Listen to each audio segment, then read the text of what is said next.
बिस्मिल्लाहिर्रहमानिर्रहीम। अस्सलामुअलैकुम नाज़रीन, एक नए व्लॉग के साथ आपकी खिदमत में हाजिर हैं। आज मेरे साथ मौजूद हैं सीनियर जर्नलिस्ट मतीउल्लाह जान साहब और ज़ुल्करनैन इकबाल साहब।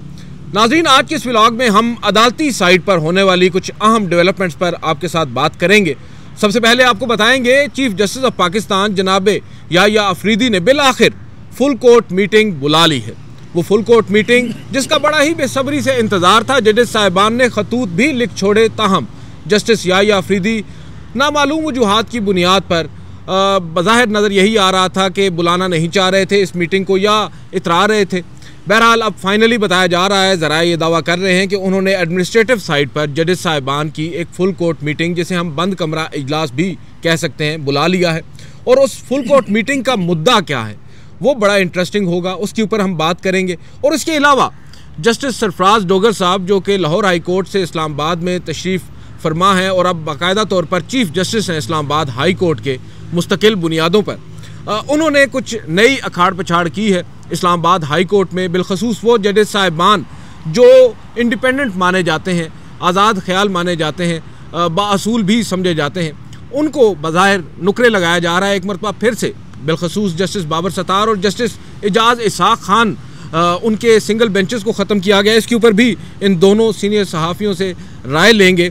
मतीउल्लाह जान साहब, सबसे पहले तो मुझे ये बताएं, हमने देखा भी रिसेंटली कुछ minutes of the meeting public किए गए जस्टिस याह्या अफरीदी साहब की जानिब से, और फिर उसके जवाब में हमने देखा वो मिनट्स ऑफ द मीटिंग जो गुज़िश्ता साल अक्टूबर नवंबर के थे वो अब जारी हुए, और जवाब में फिर जस्टिस मंसूर अली शाह और जस्टिस मुनीब अख्तर, उन दोनों का एक जवाबी ख़त भी सामने आ गया, जिसमें अगेन वो मुद्दा सामने आया कि एडमिनिस्ट्रेटिव साइड पर फुल कोर्ट मीटिंग बुलाने का कहा गया था ताकि 26वीं आईनी तरमीम के हवाले से तय कर लिया जाए वंस एंड फॉर ऑल, क्या आईनी बेंच सुनेगा या फुल कोर्ट अपनी अदालत में बैठकर जुडिशल साइड पर इसको सुन सकती है। तो अब जो मीटिंग बुलाई गई है, आपको क्या लगता है, क्या वो मुद्दा भी यहाँ पर ज़ेर बहस आएगा? बहुत शुक्रिया अदील। पहली बात तो ये है कि चीफ जस्टिस याह्या अफरीदी ने एक यू टर्न ले ही लिया। गो कि ये यू टर्न एक अच्छे मकसद के लिए लिया है, मगर क्या ही बात थी कि अगर वो उस वक्त ये फुल कोर्ट की मीटिंग बुलाते, गो कि ये भी कमरा अदालत की नहीं है, ये बंद कमरे की फुल कोर्ट मीटिंग है, जिसको मैं कहता हूँ चाय की प्याली के ऊपर अपने ब्रदर जजेस को बुलाते, तो शायद उस वक्त सूरत हाल डिफरेंट थी। उस वक्त टोटल 15 जजेस थे और उस वक्त याह्या अफरीदी साहब ने जो ज़ाती तौर पे लॉबिंग करके या राब्ते करके जो जजों से पूछा था कि फुल कोर्ट बुलाई जाए या नहीं, पता नहीं हर एक को अलग अलग क्या कहते रहे, लेकिन बकौल याह्या अफरीदी साहब के जो मिनट्स जारी हुए अक्टूबर नवंबर वाले मिनट्स, उनमें 9 जजेस जो थे वो फुल कोर्ट के सामने 26वीं आईनी तरमीम का केस लगाने के हक में नहीं थे। और मगर उन्होंने इंतज़ामी साइड की फुल कोर्ट मीटिंग के बारे में कोई राय नहीं दी थी। इंतज़ामी साइड पे फुल कोर्ट मीटिंग ना बुलाने का फ़ैसला चीफ जस्टिस याह्या अफरीदी का अपना था, और उस वक्त उस मिनट में जो चीफ जस्टिस याह्या अफरीदी ने अपनी ज़ाती जो राय दी, उसमें अपने ज़ाती खौफ, खदशे और ख़तरे का इज़हार किया कि अगर ये सारे जजेस को मैं 15 जजेस जो उस वक्त थे इकट्ठा कर लेता चाय की प्याली के ऊपर बंद कमरे में इंतज़ामी साइड पे, तो इन्होंने बज़ाहिर एक दूसरे के दस्तो गिरेबा होना था और एक दूसरे से बदतमीज़ी करनी थी। वैसे तो उन्होंने लिखा कि कोलिजियलिटी पे फ़र्क पड़ सकता था जजों के, लेकिन अगर उसका उर्दू पंजाबी में तर्जमा करें तो यही होना था ना कि एक दूसरे को गालियाँ देनी थी उन्होंने। अब ये कोई बात है? चीफ जस्टिस अपने जजेस के बारे में ऐसी राय रखता है कि वो चाय की प्याली के ऊपर एक दूसरे को बुरा भला कहते, बदतमीज़ी करते, गुत्तम गुत्ता हो जाते। तो अब मसला ये है, ये आपने वो थंबनेल बहरहाल एनीवे, तो मेरे ख्याल में ये एक बहुत बड़ा यू टर्न लिया है। और चीफ जस्टिस याह्या अफरीदी जो हैं, अब जबकि 23 जजेस हो गए या 24 हो गए मेरे ख्याल में, 24 हैं, एक याह्या 25, वो भी जज हैं, वो चीफ जज हैं, वो 25 हो गए ना। अब कहने को तो है ना चीफ जज अभी, तो बात यह है कि 25 जज हो गए। अब वो समझते हैं कि उनकी हिमायत करने वाले भी होंगे फुल कोर्ट के अंदर, तो अब वो बड़े एतमाद के साथ, अब जबकि चीफ जस्टिस याह्या अफरीदी ने अपनी वोटें पूरी कर ली हैं, तो ये बिल्कुल वैसी ही फुल कोर्ट मीटिंग है जैसे 2/3 अक्सरियत पूरी करके 26वीं आईनी तरमीम के लिए हुकूमत ने जो है इजलास बुलवा लिया था प्रेसिडेंट ने। तो ये मुझे लगता है कि ये मीटिंग बहुत पहले होनी चाहिए थी, मगर अब जो बुलाई गई है तो ये इस बात का इकरार है कि सुप्रीम कोर्ट के जजेस जो हैं इतने बदतमीज़ भी नहीं हैं, वो चाय की प्याली पे इकट्ठे बैठ सकते हैं, और चीफ जस्टिस याह्या अफरीदी जो हैं उनको भी अपनी सलाहियतों पे अपने ऊपर एतमाद हो गया है कि अब वो एक ऐसे बाप बन सकते हैं जो कि अदलिया आला तरीन अदलिया के तमाम जजेस को एक छत के नीचे इकट्ठे कर सकते हैं। तो मेरे ख्याल में ये काम बहुत पहले हो जाना चाहिए था। बहरहाल देर आए दुरुस्त आए। अब देखना यह है कि इस फुल कोर्ट मीटिंग का एजेंडा क्या होगा। जुल्करनैन साहब, आप मैं पूछ लेता हूँ आपसे, क्योंकि इन्होंने तो बताया कि बहुत पहले हो जाना चाहिए था, अब हो रहा है।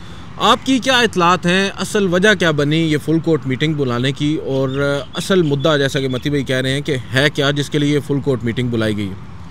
वैसे मैं जाते जब उस बात से पहले मैं मती भाई की आखिरी बात पे कमेंट करता चलूँ। मती साहब, फूफी के बच्चे बुला के कहना कि जी मेरी अक्सरियत होगी घर में, तो ये तो मेरा ख्याल है कोई बात ठीक नहीं है। जब बैठेंगे फुल कोर्ट में और 26वीं तरमीम अगर ज़ेर बहस आती है तो मेरा ख्याल है जो 26वीं तरमीम के बाद प्रमोट होकर आने वाले जजेस हैं उनको उसमें राय दही का हक नहीं होना चाहिए। अव्वल तो पहली बात यह है कि मुझे नहीं लगता कि वो फुल कोर्ट वाला जो मंसूर अली शाह साहब का मुतालबा था वो कमेटी की साइड पे एक दफ़ा उन्होंने मिनट्स जारी करके डिसाइड कर दिया अपने तौर पे, भले अकलियत में किया लेकिन कर दिया। वो मेरा नहीं ख्याल कि डिस्कस करेंगे यहाँ पे, और अगर किया भी तो शायद वो तमाम जजेस की राय लें और जिसमें मंसूर शाह साहब के साथ शायद एक दो लोग ही बचें, बाकी सारे के सारे फिर कहेंगे जी फुल कोर्ट ना जाए, मामला जुडिशल साइड पे है तो आइनी बेंच की कमेटी डिसाइड करे कि क्या करना है क्या नहीं करना और उसमें कौन होगा कौन नहीं होगा। मेन जो ये इजलास है वो आया सुप्रीम कोर्ट रूल्स के ऊपर। वो मती भाई हुआ ये कि 2-3 दिन पहले की बात है, सुप्रीम कोर्ट बार का जो नीचे वाला रूम है ना, बार रूम, वहाँ पे कुछ वकला बैठे हुए थे senior. All of a sudden entry हुई याहिया अफरीदी साहब की। वैसे याहिया अफरीदी साहब के सुप्रीम कोर्ट के दौरे इतने ज़्यादा हो गए हैं बिल्डिंग के। मैं आपको एक बात बताता हूँ, सुबह सर सुने, सुबह बेंच से पहले 9:30 उनका बेंच लगता है, वो 8:45 से 9 के दरमियान पहुँच जाते हैं और आके पूरी सुप्रीम कोर्ट का विजिट करते हैं। अच्छा, अक्सर वो कमरों में घुस के देखते हैं भाई ये कमरा फलां बंदे का, अच्छा अंदर दरवाज़ा खोल के देखेंगे वो आया भी हुआ है कि नहीं। तो इसलिए तो अच्छी चीज़ है कि एडमिनिस्ट्रेटर हैं यार। सर वो तो रजिस्ट्रार का काम है ना, इनका काम तो नहीं है। देखें अब जितने उनके पास इख्तियारात हैं उसमें उन्होंने कुछ तो कुछ करना ही है ना। हाँ चलो कुछ तो कर ही रहे हैं। फिर कहते हैं ना जिसके पास जितना कम अख्तियार होता है वो उतना ही ज़्यादा इस्तेमाल करता है। अच्छा, वो इस चक्कर में उनका एक दौरा हुआ बार का। अच्छा, वो जो कैंटीन के साथ जो उनका बार रूम है ना पुराना वाला, उधर गए और वहाँ उन्होंने देखा शहजाद शौकत साहब थे, कुछ और सीनियर वकला बैठे हुए थे। तो शहजाद शौकत साहब आए थे, वे साहब का सदर हैं सुप्रीम कोर्ट बार के, काजी साहब के दौर में पार्टनरशिप बड़ी अच्छी थी इन दोनों की, हमारे खिलाफ, मीडिया के खिलाफ भी और हर सियासतदानों के खिलाफ भी। वो खैर याहिया साहब अंदर गए, उन्होंने वकलायर्स को देखा, उनसे बैठे गपशप की और याहिया साहब ने कहा जी मैं तो बार में चाय पीने आया हूँ, बार और बेंच ये है। तो वो जैसे आपको पता है कि गाड़ी के 2 पहिए, एक ट्रैक्टर का, एक जो है ना वो ट्रैक्टर का पिछला पहिया, एक आगे वाला पहिया। लेकिन खैर उन्होंने कहा जी हम मिल के चलना है तो मैं चाय पीने आया हूँ। और फटाफट कैंटीन पे कहा गया वो फैजान वगैरह को, चाय ले आओ मुंडियो, चाय शाय आई। याहिया साहब ने 2 घूंट चाय के लिए और रूल्स के ऊपर कुछ वकला ने तहफ़्फ़ुज़ात का इज़हार किया। तो याहिया साहब को पता था कि ये होना है। उन्होंने कहा जी मैंने एक 4 रुकनी कमेटी बनाई हुई है जजेस की, उसको वो अपनी तजावीज़ दें। अच्छा, इस कमेटी का भी एक बैकग्राउंड है। मुझे जब ये रूल्स पब्लिश हुए ना, सुप्रीम कोर्ट ने मती भी पब्लिश किए, तो फ़ोन आता है सदर सुप्रीम कोर्ट बार मियाँ रऊफ़ अता साहब का। वो कोयटा में थे, उन्होंने मुझे कॉल की, उन्होंने कहा यार एक मसला आपको बताना था। मैं कहा जी क्या? उन्होंने कहा जी आपने देखा है जो फ़ीसें बढ़ाई हैं रूल्स में? मैं कहा जी नोटिफिकेशन में लिखा हुआ है कि आपकी बार की स्टेक होल्डर्स की मुशावरत से हुआ है, अब आप मुझे कहानी करा रहे हैं कि जी मतलब फ़ीसें बढ़ा दी उन्होंने, तो आपको तब नहीं पता था? उन्होंने कहा जी हमें तो पता ही नहीं, हमें तो नोटिफिकेशन से पता चला है कि हमसे भी मुशावरत हुई है। उन्होंने कहा जी मैं बार का सदर हूँ, मुझे किसी ने पूछा ही नहीं, ना मेरे सेक्रेटरी को पता है ना किसी और को पता है, तो किससे बात हुई? उन्होंने माजरत के साथ जो चीफ जस्टिस अपने साथी जजों से मुशावरत नहीं करता तो इन वकीलों को क्यों? नोटिफिकेशन में तो ना लिखे ना, सबसे मशवरा कर लिए फिर। अच्छा, उसके बाद ये हुआ कि उन्होंने मुझे बताया कि जी पाकिस्तान बार को भी नहीं पता, उनसे भी मुशावरत नहीं, उनके किसी अहदेदार से भी रब्ता नहीं हुआ, वो एक ही ग्रुप है, उन्होंने आपस में चेक कर लिया। I don't by this. अच्छा सुने उसके बाद उन्होंने मुझे बताया कि, तो मैंने कहा जी आप फिर इस पे प्रेस रिलीज़ को निकालें, एलामिया अपना जारी करें। उन्होंने कहा जी मैंने चीफ जस्टिस से बात की, इस पे पैगाम अपना वहाँ पहुँचाया। उन्होंने उनकी तरफ से जवाब में मुझे एक नोटिफिकेशन आ गया 4 रुकनी कमेटी का। तो मैंने कहा वो कब की है? वो कहते जी वो तो आज ही बनी है, जब मेरी आपसे बात हो रही थोड़ी देर पहले का नोटिफिकेशन है वो। तो रूल्स पब्लिश करने के बाद, फारिग बनाने के बाद, सारा कुछ करने के बाद ये कमेटी बनी है जिसको अब तजावीज़ जारी हैं और कुछ वकला ने अपनी तजावीज़ इंडिविजुअली दे दी हैं।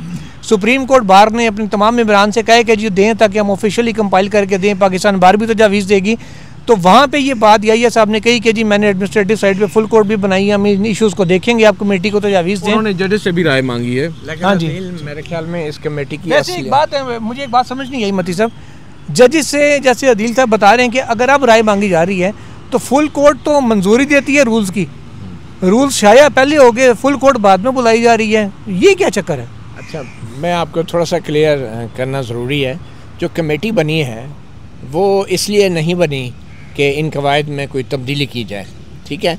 कमेटी बनी है उन्हीं कवायद के तहत जिन कवायद पे वकला को एतराज़ है या जिनकी वजह से साइलिन जो हैं परेशान होंगे, उन्हीं कवायद जो कि मतनाज़ा कवायद हैं, उनका एक सेक्शन है, मेरे ख्याल में सेक्शन 4 है, जिसके तहत एक ऐसी कमेटी बनाई जानी थी कि जो उन तमाम मुश्किलात को हल करेगी जो इन कवायद के अमल दरामद में रुकावट है। जी हाँ, ठीक है ना। ये कमेटी वो नहीं है कि जो रूल तब्दील कर दो जी तो इसको नहीं, ये कमेटी भी सिर्फ इस हद तक सिफारिश कर सकती है कि जो कवायद बन चुके हैं उनमें अमल दरामद में क्या मुश्किलात हैं उनको हटाने के लिए बनी है। कोई कवायद में तब्दीली का मैंडेट इस कमेटी के पास नहीं है। दूसरी बात, इस कमेटी के अंदर देखें ना, तजावीज़ मांगी है सिर्फ उस हद तक कि इन कवायद पे अमल क्यों नहीं हो रहा या कैसे हो सकता है, ये ठीक है ना। दूसरी बात, और उसमें 4 जजेस हैं, सुप्रीम कोर्ट के 4 जजेस हैं। आपने कमेटी उन्हीं 4 जजेस पे बना दी और वो इसलिए है कि वो भी कवायद में है कि वो 4 जजेस, मगर ये कमेटी को ऑप्ट भी कर सकती है, जो मेरे ख्याल में अंडरस्टैंडिंग है कि मज़ीद मेंबरों को शामिल कर सकती हैं। अब ये 4 जजेस जिनको आपने कमेटी में बैठा दिया है इसलिए कि कवायद पे अमल दरामद कैसे करवाना है, तो इन 4 जजेस की तो फुल कोर्ट में बैठ के इन्होंने अगर मंजूरी दी थी इन कवायद की, पता नहीं फुल कोर्ट मीटिंग कब हुई थी वो जिसकी मंजूरी दी, और ये बाय सर्कुलर इन्होंने, मुझे लगता है कि ये भी फुल कोर्ट में डिस्कशन के बगैर, ये चीफ जस्टिस साहब का दावा है कि फुल कोर्ट की मंजूरी है, मुझे लगता है ये भी फ़ोने करके हाँ लेके उन्होंने ज़ियाउल हक वाला रेफरेंडम करा के ना ये कवायद जारी कर दी हैं। तो मेरा ये सवाल है कि अगर वो 5 जजेस ने कमेटी में बैठना था तो ये तो इनका कॉन्फ्लिक्ट ऑफ इंटरेस्ट है। ये पहले हाँ कर चुके हैं आपको अलग अलग टेलीफोनों पे, तो फिर अभी कैसे इस कमेटी में बैठ के वो जो है नई तजावीज़ देंगे? और अगर वो देंगे तो इसका मतलब है कि जजों की इतनी नाअहली है कि पहले इन्होंने ऐसे कवायद बनाए कि अब वो कवायद पे अमल नहीं हो रहा और अब बैठ के वो सोच रहे हैं कि जनाब हम इन पे अमल दरामद कैसे करवाएं। ये क्या है? ये मजाक है ना। अगर इन 4 जजों को भी उस नोटिफिकेशन से पता चला हो कि रूल्स बनेंगे फिर क्या होगा? नहीं यही हुआ ना, नोटिफिकेशन ही बेसिकली रूल्स बने ना सर, वही अब मसला ये है, चीफ जस्टिस याह्या अफरीदी की बात पे अब यकीन करना मुश्किल हो जाता है कि आप कहते हैं कि ये हमने रूल्स जारी कर दिए जी। अब आपको पता है रूल नाफिज हो चुके हैं, ठीक है ना, और बाद में हो रही है, और उन्हीं रूल्स के मुताबिक ये कमेटी बनी और उसमें फिर 4 जजेस को बिठा दिया जिन्होंने बकौल याह्या अफरीदी साहब के हामी बरिया इन रूल्स की मंजूरी दी है। नहीं, इसमें बड़ी एक अजीब बात, आपकी बात दुरुस्त है, बट खुफिया फुल कोर्ट की इन्होंने कि ना उसका कोई एलामिया आया, ना कोई मीटिंग मिनट्स आए, ना कुछ हुआ, ना किसी जज को अभी तक पता है कि फुल कोर्ट हुई है। देखिए वो तो चलें बात दुरुस्त है, लेकिन मैं समझता हूँ जो कमेटी की तश्कील है इसको समवट हम ये भी तो कह सकते हैं कि अगर कुछ उसमें पेचीदगियाँ हैं या कुछ ऐसी चीज़ें हैं जो उनसे उस वक्त नज़रअंदाज हो गई हैं, उस पर तजावीज़ वो मांग रहे हैं, और कमेटी ऑब्वियसली जजेस पर मुश्तमिल ही बननी है। जो जजेस साहिबान हैं, करें आप कोर्ट रिपोर्टर हैं और चीफ जस्टिस एक जज है, ठीक है ना, हमें इतनी हवा में बात नहीं करनी चाहिए। जो कमेटी बनी है पहले ये तो पढ़े ना कि वो कमेटी का अख्तियार क्या है। कमेटी का अख्तियार वाज़े तौर पे लिखा है कि वो सिर्फ और सिर्फ वो तजावीज़ दे सकते हैं कि जिनमें ये बताया गया हो कि इन कवायद पे अमल दरामद कैसे होगा, ठीक है, वो तब्दीली की सिफारिश नहीं कर सकते। हम याह्या अफरीदी साहब की इस वक्त बात कर रहे हैं जिन्होंने खुद अपेरेंटली बार रूम में आकर वकला साहिबान से कहा है याह्या अफरीदी साहब ने गलत बयानी की है। ये कमेटी अमेंडमेंट्स तजवीज़ नहीं कर सकती। अगर कमेटी बननी थी तो फुल कोर्ट का इजलास बनता, फुल कोर्ट के अंदर ये तय होता कि हमने तरमीम करनी है तो फुल कोर्ट कमेटी बनाती, क्योंकि आपको पता है इन कवायद में तरमीम का अख्तियार भी फुल कोर्ट के पास है, ये किसी 4-5 जजों के पास नहीं है। तो बात यह है कि वो फुल कोर्ट बैठती, डिस्कस करती और फिर वो जो कमेटी बनाती ना वो फुल कोर्ट को रिपोर्ट पेश करती है और फुल कोर्ट फिर चेंज कर देते कवायद। बात कर रहे हैं कानूनी किताबी नोयत की, यहाँ एक ने बैठ के सारे रूल्स बना ली, वहाँ फुल कोर्ट तरमीम कर सकती है। अच्छा, एक बना सकता है तो एक तरमीम भी कर सकता है, ये बस यहाँ पे आइन में तरमीम हो जाती है। आप बात कर अच्छा, इसमें माजरत के साथ ये भी 26वीं तरमीम ही हुई है, बल्कि 26वीं तरमीम में आपको याद है एक तरमीम प्रेस रिलीज के जरिए हुई थी। हाँ जी, वो जुडिशियल कमीशन के हवाले से। अच्छा, मैं यहाँ पर एक चीज, और क्योंकि ये तो चले मुद्दा, हमारा असल मुद्दा तो ये नहीं है। अच्छा, इसके साथ एक चीज ऐड करें, फुल कोर्ट के लिए बड़ा जरूरी है। फुल कोर्ट एक नहीं 2 हो रही। हाँ वो तो एक दूसरा फुल कोर्ट एडमिनिस्ट्रेटिव नहीं है, वो ओपन कोर्ट में फुल कोर्ट रेफरेंस होगा, जिसमें नए अदालती साल पे 8 सितंबर को नाजरीन वो होगा सुबह, और इसमें चीफ जस्टिस ऑफ पाकिस्तान पुराने साल की कारकर्दगी बताएंगे। बाय द वे उनको भी 1 साल होने ही वाला है, तो वो अपने ना सिर्फ गुज़श्ता साल की कारकर्दगी बताएंगे बल्कि अगले साल का रोड मैप भी देंगे।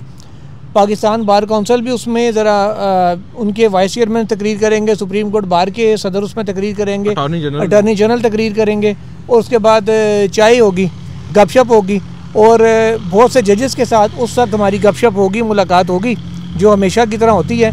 वैसे जो याहिया साहब के सुने मैं उसी तरफ आ रहा हूँ, जो याहिया साहब के इस वक्त हालात हैं, मुझे नहीं लगता कि वो फुल कोर्ट रेफरेंस पे भी हमारी जजेस से गपशप होने देंगे। उसकी एक वजह मैं आपको बताता हूँ। ये जो एडमिनिस्ट्रेटिव लॉ है ना सुप्रीम कोर्ट का, जहाँ पे PRO साहब का ऑफिस है और बाकी दीगर दफातर भी हैं, वहाँ पे जाने के ऊपर ना बड़ा एतराज़ था कि जी ये साफ़ी उस एरिया में जाते क्यों हैं बेंच 4 के सामने से। जब वहाँ 2 पुलिस वाले बिठाए होते हैं उन्होंने, 2 ASI, नीचे छोटे मोटे एहलकार भी नहीं, 2 ASI बिठाए होते हैं अफसर इन्होंने कि जनाब चेक करना है कि कौन सा बंदा आ रहा है, कार्ड लगा हुआ होना चाहिए, मीडिया का कोई बंदा यहाँ आना चाहिए। अच्छा, मुझे PRO साहब ने 2-3 दिन पहले फ़ोन करके बुलाया कि यार आप आएँ ज़रा एक मशवरा करना, तो बीइंग प्रेसिडेंट उन्होंने मुझे बुलाया। जब मैं उधर जा रहा था मती साहब, रास्ते में पुलिस वाले ने मुझे कहा जी वो सदर साहब, मैं कहा जी, कहते जी उधर तो मीडिया का दाखिल ही बंद है। तो मैंने कहा उसको समझाएं जिसने फ़ोन करके बुलाया मुझे, उसको पहले बताएं ना कि तुम यहाँ बुला नहीं सकते किसी को।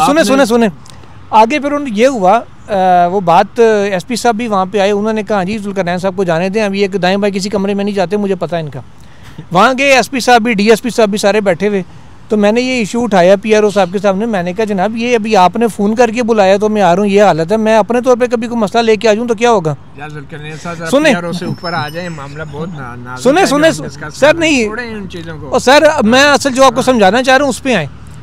अब क्योंकि हम लोग PRO से मिलने उस रूम में जाते थे, उस ब्लॉक में एंट्री रोकने के लिए कि मीडिया के वहाँ इंटरेक्शन ना हो, मीडिया वहाँ पे आ ना सके, PRO का कमरा ही R&I ब्रांच में आ रहा है। अच्छी बात। सुने PRO को भी उठा के बाहर निकाल दिया। अब ये बताएं कि फुल कोर्ट में जहाँ पे से मिलने नहीं दिया जाएगा, वो आप उस पे आए ना, उसी तरफ आ रहा हूँ कि जहाँ पे PRO को उठा के बाहर निकाल दिया कि साफ़ी ये बिल्डिंग क्रॉस करके अंदर ना आ सके, तो वहाँ पे ये तवक्को रखना मेरा ख्याल है गलत होगा कि हम वहाँ किसी जज से। सही हो सकता है अपनी एक्सक्लूसिव वो टी कप के ऊपर गैदरिंग कर लें, मगर एक बात है कि दोनों मौक़ों पे ये एक बहुत बड़ा तजाद है चीफ जस्टिस याहिया अफरीदी के उन दावों में कि चाय की प्याली के ऊपर इसलिए नहीं उन्होंने मीटिंग बुलाई थी कि जजेस गुत्थम गुत्था हो जाते हैं या बदतमीज़ी करते हैं एक दूसरे से, और ओपन कोर्ट में इसलिए नहीं बुलाई कि वो आईनी बेंच के सामने 26वीं आईनी तरमीम रख सकते। अब ओपन कोर्ट में भी सारे जजेस इकट्ठे बैठेंगे और जो है चाय की प्याली के ऊपर भी इकट्ठे बैठेंगे, और अब असल इशू ये है कि 26वीं आईनी तरमीम की दरख्वास्तों के ऊपर अगर बहस होती है फुल कोर्ट में तो वो क्या होगी। ये मैं असल सवाल इस तरफ आना चाह रहा था। हमारा जो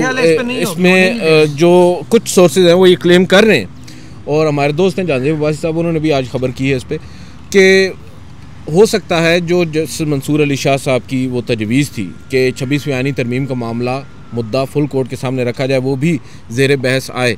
अगर लेट से हम उनकी इस बात को दुरुस्त मान लेते हैं और अगर जस्टिस याहिया अफरीदी साहब ऐसा करते हैं, तो क्या ये जस्टिस याहिया अफरीदी साहब अपने ही कहे गए अल्फाज को वापस नहीं ले रहे होंगे? और अब तो उस वक्त जब उन्होंने नहीं बुलाई थी फुल कोर्ट, उस वक्त तो ना आईनी बेंच था ना आईनी बेंचेस की कमेटी थी। अब तो आईनी बेंच भी काम कर रहा है, आईनी बेंचेस की कमेटी भी काम कर रही है। अब वो अपनी उस दलील के अगेंस्ट जाकर कैसे फुल कोर्ट के सामने ये 26वीं आईनी तरमीम को रखेंगे, ये थोड़ा एक्सप्लेन कीजिएगा, कैसे पॉसिबल है? देखिए, पहली बात तो ये है कि जो चीफ जस्टिस ऑफ पाकिस्तान होता है वो कोई डंडा हाथ में लिया हुआ कोई उस्ताद नहीं होता कि उसकी मर्ज़ी से लोग बोलते हैं। ये सुप्रीम कोर्ट के सारे जजेस जब एक चाय की प्याली पे इकट्ठे होंगे तो चीफ जस्टिस याहिया अफरीदी के पास कोई इख्तियार नहीं है कि किसी जज को कोई बात करने से वो रोक सकें। दूसरी बात यह है कि ये मामला ज़रूर अगर चीफ जस्टिस नहीं इसको एजेंडे पे लाएंगे 26वीं आईनी तरमीम की दरख्वास्तों की फुल कोर्ट में समाअत के हवाले से, तो भी जजेस हैं जो इस मामले को टेकअप करेंगे और वो कहेंगे कि अब जबकि हम इकट्ठे हो ही गए तो इस मामले के ऊपर बात हमें करनी चाहिए कि फुल कोर्ट क्यों नहीं बन सकती। और एक और टेक्निकल इशू है जो मैं समझता हूँ फुल कोर्ट के जजेस को टेकअप करना चाहिए इस मौके से फ़ायदा उठाते हुए, वो ये है कि चाहे 26वीं आईनी तरमीम के लिए फुल कोर्ट बुलाई जाती है या नहीं, क्या कोई ऐसा मैटर भी हो सकता है जो आईनी मामला ना हो और फिर भी फुल कोर्ट के ऊपर उसका जायज़ा लेने की ज़रूरत पड़े? क्या फुल कोर्ट का जो फोरम है, जो इंस्टीट्यूशन है, वो ख़त्म हो चुका है? और क्या आईनी बेंच की वजह से फुल कोर्ट ख़त्म हो गई है? ये सारी चीज़ें मैं समझता हूँ कि टेकअप होनी चाहिए, डिस्कस होनी चाहिए। और फिर कुछ ऐसे जजेस हैं जैसे मंसूर अली शाह हैं, जैसे मुनीब अख्तर हैं, जैसे अता मिनल्ला हैं, जैसे आयशा हैं, जैसे अकील अब्बासी हैं, उनको ये जैसे शाह उनको ये सवाल उठाना चाहिए कि 26वीं आईनी तरमीम की दरख्वास्तें फुल कोर्ट में क्यों नहीं लगाई जा रही। आप डरा रहे हैं या सब नहीं करेंगे? नहीं, आप डराने की बात यह है कि याहिया अफरीदी वो चीफ जस्टिस हैं, इसका ये मतलब नहीं है लोगों के मुंह पे हाथ रखेंगे वो, सुप्रीम कोर्ट के जजेस को बात नहीं करने देंगे। और ये सवाल उठना चाहिए, चाहे वो एडमिनिस्ट्रेटिव साइड पे क्यों नहीं बैठे हुए। तो मेरे ख्याल है एडमिनिस्ट्रेटिव साइड पे इन चीज़ों को डिस्कस करना बहुत ज़रूरी है। और फिर एक रिकमेंडेशन तो हर हाल में जा सकती है एडमिनिस्ट्रेटिव साइड पे, एक असूली तौर पे एज अ फैमिली जजेस ये फैसला कर लें, उसमें कोई आईनी बेंच नहीं है और कोई दूसरा गैर आईनी बेंच का इशू नहीं है, ये सारी एक फैमिली है सुप्रीम कोर्ट की। और ये वो ओरिजिनल फोरम है फुल कोर्ट का जो कि आईनी बेंच से बड़ा है। जी हाँ, ठीक है ना, यहाँ पे सारा ख़ानदान इकट्ठा है, पूरा ख़ानदान इकट्ठा है, ये बड़ा फोरम है। उसमें ये फैसला होना चाहिए कि फुल कोर्ट अगर 26वीं आईनी तरमीम की दरख्वास्तें सिर्फ आईनी बेंच ने सुननी है तो फिर इस फुल कोर्ट के अंदर एक रेजोल्यूशन आनी चाहिए कि जुडिशल कमीशन है, जो भी है, जैसा भी है, वो तमाम 25 जजों को फुल कोर्ट के तौर पे बिठा के 26वीं आईनी तरमीम की दरख्वास्तों का फैसला करवाएं। वैसे इस पे एक जज साहब अपनी राय दे चुके हैं। मोहम्मद अली मदर साहब से एक केस में मुतालबा हुआ था कि जी वो बेंच का हिस्सा दे के जी फुल कोर्ट बनाया जाए। उन्होंने कहा जी फुल कोर्ट तो ख़त्म होगी 26वीं तरमीम के बाद। उनके कहने से क्या होता है, वो उनकी अपनी रीडिंग है, वो उनके रिमार्क्स हैं, उनका बयान है, उनकी मतलब ये कोई जजमेंट तो वो आईनी कमेटी के मेंबर भी हैं, वो कमेटी की राय समझो। देखें, ये राय जो है ना उनकी थोड़े नु पोता समझो। नहीं, मैं यही समझ रहा हूँ, ये राय जो है ना उनकी ज़ाती राय है। ये राय आएगी जब 26वीं आईनी दरख्वास्तों का फैसला होगा, जजमेंट आएगी, रीजंस आएंगे, डिटेल, उसमें अंदर ये तय हो सकता है, उसमें पता चलेगा कितने जजेस समझते हैं कि फुल कोर्ट है या नहीं है। थोड़ा सा आगे चलते हैं। आप बात कर रहे हैं फैसला आएगा, जजमेंट आएगी 26वीं आईनी तरमीम पर। 9 माह कबल सुप्रीम कोर्ट ऑफ पाकिस्तान में दर्जनों दरख्वास्तें 26वीं आईनी तरमीम को चैलेंज करते हुए दायर की गई थी। 9 माह गुजर चुके हैं, वो दरख्वास्तें समाअत के लिए मुकर्रर नहीं हुई। आप फैसले को रो रहे हैं कि फैसला आ जाएगा। ये बड़ा इंटरेस्टिंग पहलू है। आज असनात मलिक साहब ने स्टोरी भी इसके ऊपर की है कि 9 माह के अंदर अभी तक मुकर्रर ही नहीं हो सकी। माशा एक दरख्वास्त एक मौके के ऊपर एक समाअत हुई, 3 हफ्तों के लिए मुलतवी, उसके बाद आज तक वो 3 हफ्ते मुकम्मल नहीं हुए। अब देखें, बात यह है कि हमने इसमें 2 बड़े अहम सवाल हैं। एक सवाल ये है कि आईनी बेंच जो 26वीं आईनी तरमीम के बतन से जिसने जन्म लिया है, उसने 9 माह के अंदर क्या कारकर्दगी दिखाई है? माँ सिवाय हुकूमती बयानिए को तकवीयत देने के क्या उन्होंने किया है? कोई आइन की तशरीह की है? 9 माह के अंदर कोई एक फ़ैसला उन्होंने दिया है जिसमें उन्होंने बाकायदा तौर पर तशरीह की हो, माँ सिवाय मुख्तसर से हुक्मनामे या ऑर्डर्स जिसमें उन्होंने बड़े बड़े फ़ैसलों को उड़ा दिया हो? अब इसमें एक और बड़ी इंपॉर्टेंट चीज़ है। अब हम बात यहाँ पर कर रहे हैं 26वीं आईनी तरमीम के हवाले से जो मौजूदा सिनेरियो नज़र आ रहा है, जो जस्टिस याहिया अफरीदी साहब की थिंकिंग है, जो overall establishment of the supreme court की थिंकिंग है कि आईनी बेंच ने सुनना है, क्योंकि एक मरतबा मुकर्रर भी हो चुकी हैं। क्या अब यही 26वीं आईनी तरमीम जिसको चैलेंज किया गया है सुप्रीम कोर्ट में, और उसी 26वीं आईनी तरमीम के ज़रिए एक आईनी बेंच बना है, वो आईनी बेंच जो बेनिफिशरी है इन सम आप कह सकते हैं अंडरस्टैंडिंग भी, वो बेनिफिशरी जजेस जो हैं 26वीं आईनी तरमीम के, क्या वो अब अपनी किस्मत का फ़ैसला करेंगे? ये बड़ा ही इंटरेस्टिंग है। और आपकी बात दुरुस्त है कि जो फुल कोर्ट है उसके अंदर ये मुद्दा उठना चाहिए। और सिर्फ जिन 6 जजेस का आपने नाम लिया है, मैं समझता हूँ बसद एहतराम दीगर भी सुप्रीम कोर्ट के फाजिल जजेस साहिबान हैं, और वो भी जजेस साहिबान हैं जो अब 26वीं आईनी तरमीम के बाद आए हैं, उन्हें भी ये सवाल पूछना चाहिए और ये रखना चाहिए और ये बात करनी चाहिए। हमने देखा जस्टिस हाशिम काकर साहब ने इस नौयत की कुछ ऑब्जर्वेशंस दी हैं जो कि हौसलामंद है। मैं समझता हूँ कि जजेस साहिबान को अपनी ज़ात से बाहर निकल कर इदारे के लिए भी सोचना चाहिए। इस्लामाबाद हाई कोर्ट में बड़ी अहम पेशरफ्त हो रही है, इदारे के लिए बड़ा सोचा गया। वहाँ पर जैसे सरफराज डोगर साहब हैं, देखें जैसे भी हैं, अब उन्होंने हल्फ उठा लिया। लेकिन एक सेकंड, जो आप सुप्रीम कोर्ट में आखिरी में जल्दी से बात कर लूँ, जो फुल कोर्ट जो है चाहे 25 जजेस की है, इसको बना देना चाहिए। जी हाँ। फिर ये जब फुल कोर्ट बैठ जाए तो फिर हर जज का अपना एक इनफरादी अखलाकी और रसूली फ़ैसला होगा कि वो क्या समझता है कि वो उसको इस बेंच पे होना चाहिए या नहीं। हो सकता है उनमें कोई ऐसा भी जज हो जो कहे कि मैं तो इस 26वीं आईनी तरमीम का बेनिफिशरी हूँ, तो मैं नहीं सुनना चाहता इस केस को। एक कहेगा, 2 कहेंगे, बाकी नहीं कहेंगे। लोग पूछेंगे ना, यार 2 जजों को अगर एहसास हो गया तो बाकियों को क्यों नहीं हो रहा? तो एक दफ़ा फुल कोर्ट बन जाए उसके बाद चाहे चीफ जस्टिस याहिया अफरीदी कहें कि मैं भी बेनिफिशरी हूँ इसका, मैं भी नहीं सुनता, चाहे मंसूर अली शाह कहें कि मेरा नुकसान हुआ था तो मैं भी नहीं सुन सकता। मतलब ये एक दफ़ा फुल कोर्ट बनना बहुत ज़रूरी है। बाद में जो कुछ भी होगा वो नॉर्मल तरीके से होना चाहिए और जो भी जज बच जाए वो 26 जानी तरमीम का फैसला कर दें। बड़ी मुनासिब बात है। अच्छा, इस्लामाबाद हाई कोर्ट में सरफराज डोगर साहब ने जो अब अकाड़ पछाड़ की है, जस्टिस बाबर सत्तार और जस्टिस एजाज इसाक, इनके जो सिंगल बेंचेस थे उनको ख़त्म कर दिया गया है। जुम्मे के रोज़ अमूमन डिवीज़न बेंच नहीं होता, इन दोनों जजेस साहिबान को अब जुम्मे के रोज़ भी डिवीज़न बेंच दे दिया गया है। वजह क्या हुई और बताया जा रहा है जस्टिस सरदार एजाज इसाक खान, जिन्होंने अभी रिसेंटली आफिया सिद्दीकी केस में वज़ीर-ए-आज़म तक को तलब कर लिया था और सितंबर 1 को उन्होंने दोबारा समाअत मुकर्रर कर रखी है, उनसे वो मुकदमा भी ले लिया गया है और अमीन मिनाज साहब को दे दिया गया है। ये हो क्या रहा है? जो हम बात करते थे, सवालात करते थे, तनकीद करते थे या सवालात उठाते थे, क्या उन सवालात का जवाब दिया जा रहा है और बताया जा रहा है अब ऐसे ही चलेगा? देखिए, चलेगा तो ऐसे ही, किसी को अच्छा लगे बुरा लगे, मैं जो मर्जी राय रखूँ इसके ऊपर, अच्छा लगे मुझे या बुरा लगे, ये ऐसे ही चलना है।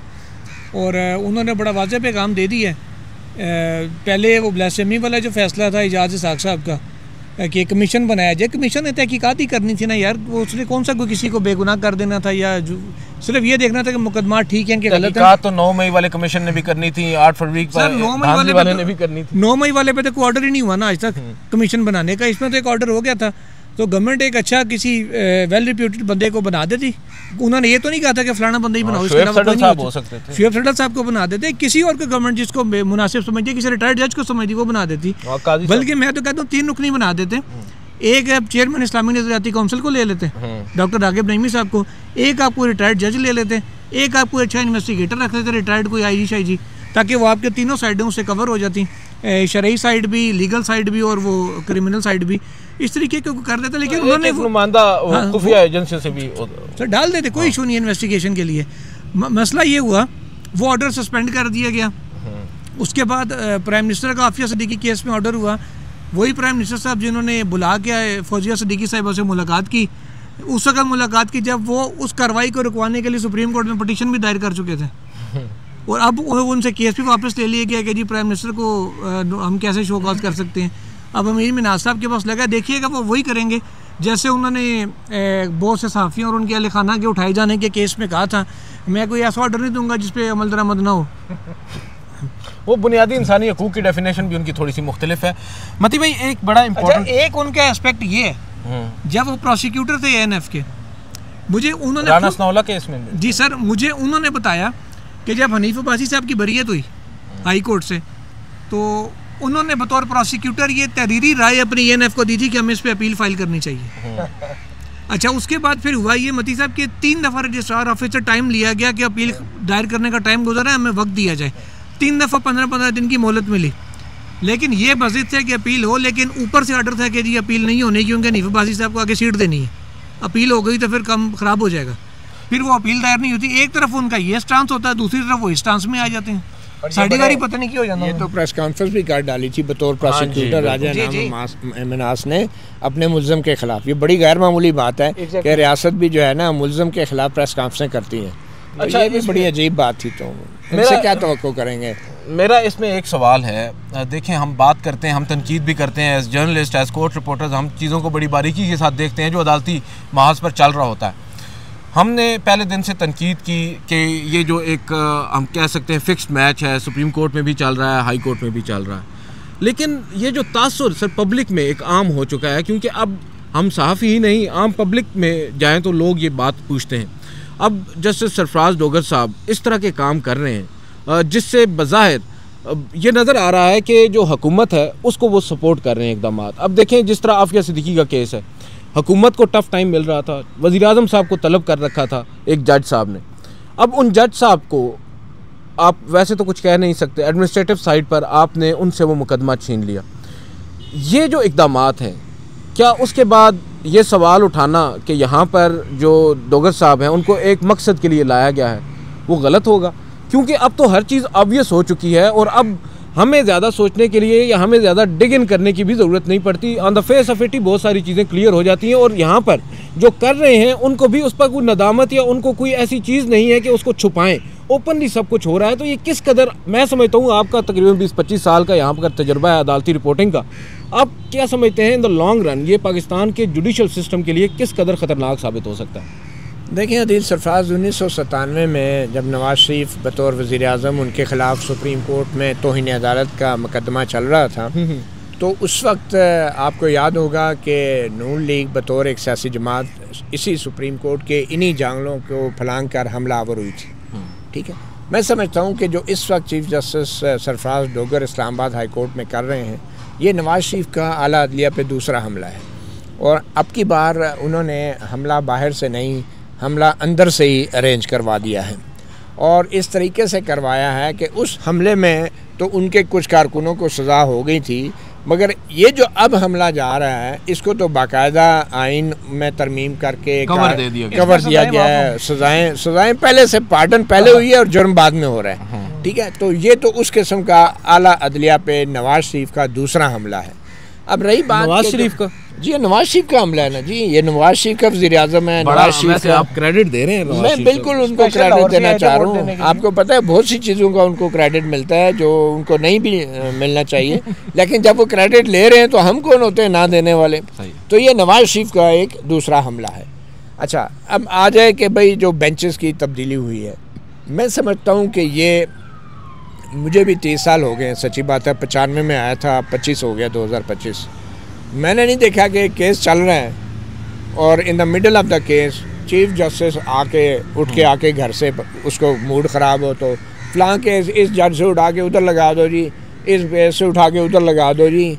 अगर ये काम जो अब शुरू हो गया है, इसके बाद जो पहले कहते थे ना कि यार वकील नू करो, फिर किसी ने कहा जज नू करो, अब उससे भी मामला ऊपर चला गया। ठीक है ना, अब वो सीधा कहेंगे ये चीफ जस्टिस नू कर लो, पूरी हाई कोर्ट जी है ना तुसी अपनी मर्जी नाल केस लवा लो। मतलब ये कोई तरीका है यार? ये कोई मैनर्स हैं? ये कोई मुल्तान का कोई सेशन जज है कि जो एक केस उठा के उधर रख देगा और किसी को, दुनिया को पता नहीं चलेगा ये केस कौन सा, फरीक कौन है और क्या कर रहे हैं? एक मजाक बना दिया है इस्लामाबाद हाई कोर्ट का। वहाँ पे जिन लोगों के केसेस पेंडिंग हैं उन्हें ये नहीं पता कि ये जज जो है आज मेरे लिए अच्छे ऑर्डर पास कर रहा है, कल ये जज के पास ये केस भी रहेगा या नहीं।